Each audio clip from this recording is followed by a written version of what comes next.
বাংলাদেশের এখন চারিপাশে কিন্তু তেলের যে সংকট সেটা কিন্তু একটি ভয়াবহ রূপ ধারণ করতে চলেছে। আর এই কারণে সরকার কিন্তু খুবই উদ্বিগ্ন বা চিন্তায় পড়ে গেছে।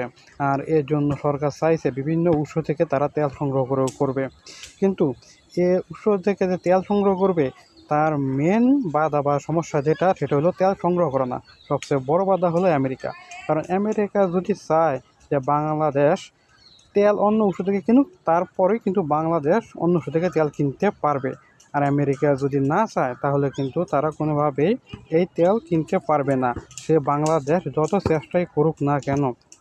বাংলাদেশ আমেরিকাকে ইতিমধ্যেই আপনার চিঠি দিয়েছে যে বড় ভাই আমারে তেল কেনার জন্য অনুমতি প্রদান করেন, কিন্তু আমেরিকা সেই অনুমতি এখনও বাংলাদেশে প্রদান করতে পারছে না।